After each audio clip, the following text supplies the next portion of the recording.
Petie's Peanut Butter Pizza by Joan Winifred. "Time for breakfast, Petie," said Mother. "I made scrambled eggs and toast." "Nope, peanut butter," said Petie. "Petie, please eat your eggs and toast," she said. "Nope, peanut butter," said Petie. "Petie, peanut butter for breakfast?" replied Mother. "I don't think so. Come eat your eggs." Petie scrunched his face, shrugged his shoulders, and put his hands on his waist. "Nope, peanut butter," insisted Petie.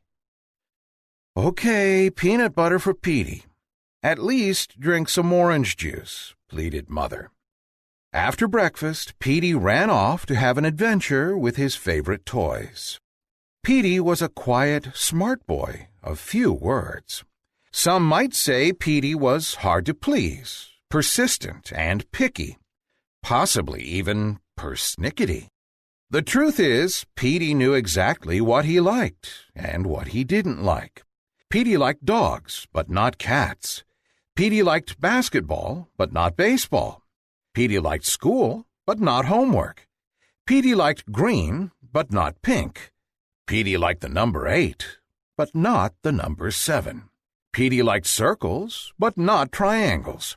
Petie liked shorts, even in winter, but not pants. Petie liked sneakers, but not shoes. Petie liked candy, but not gum. Petie liked pizza parties, but not slumber parties.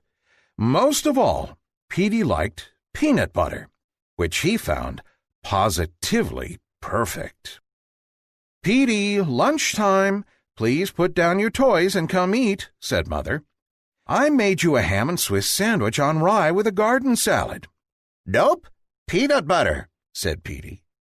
"Petie, please eat your ham and Swiss sandwich," she said. "Nope, peanut butter," said Petie. She reasoned, "Petie, you had peanut butter for breakfast. Don't you want something different to eat for lunch?" Petie scrunched his face, shrugged his shoulders, and put his hands on his waist. "Nope, peanut butter," insisted Petie. "Okay, peanut butter for Petie. At least drink some milk," pleaded his partially perturbed mother. After lunch, Petie went outside.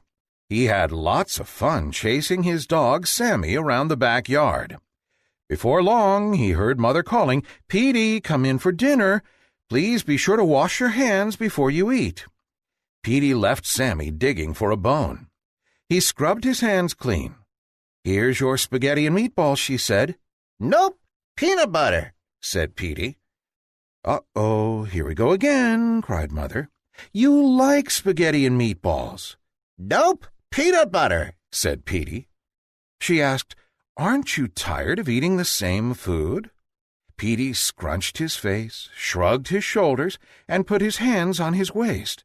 "Nope, peanut butter," insisted Petie. "Okay, peanut butter for Petie. At least drink some water," pleaded Mother. Day after day and week after week, Mother would make him healthy, nutritious food for Petie. She offered him lasagna, grapes, corn, macaroni and cheese, and bread.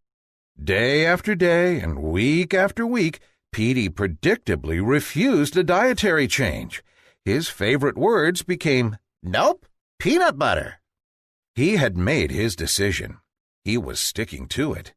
Petie was perfectly happy eating peanut butter for breakfast, peanut butter for lunch, and peanut butter for dinner.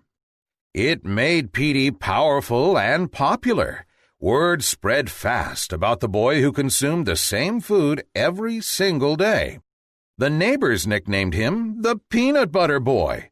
Wherever he wandered around the neighborhood, a parade of children and squirrels followed. Despite his popularity, Petie's eating habits were becoming a problem. He was driving his mother nuts. He smelled like a giant peanut. She feared he was growing into one. At school, squirrels outnumbered the students. One by one, everyone began eating Petie's preference. Ms. Riley, his teacher, feared the worst. This addiction could spread to the entire school, the entire town. What would happen to the variety of well-balanced food served in the cafeteria or at restaurants? Meals would be boring and no fun.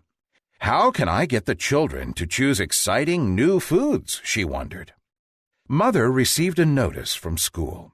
Petie's class was having a pizza party. Perfect, thought Mother. Petie likes to cook. Petie likes pizza parties. Mother was thrilled. She hoped Petie would finally be sick of eating you-know-what and partake in some pizza. Petie, please come help me make a pizza for your class's pizza party tomorrow, said Mother. Petie popped into the room, washed his hands, and rolled out the dough. She asked, "Can you please put the tomato sauce on?" "Nope, peanut butter," said Petie. "Let's put peppers on," said Mother. "Nope, peanut butter," said Petie. "How about pepperoni?" she asked. Petie scrunched his face, shrugged his shoulders, and put his hands on his waist. "Nope, peanut butter," insisted Petie. "Okay, peanut butter pizza for Petie," said Mother. Petie brought his pizza to the party. "Who wants a piece of Petie's pizza?" asked the teacher. Petie raised his hand, and so did everyone else in the class. Ms. Riley let out a sigh of relief. Petie loved eating his pizza. Everyone loved eating his pizza. Even the teacher tried a slice.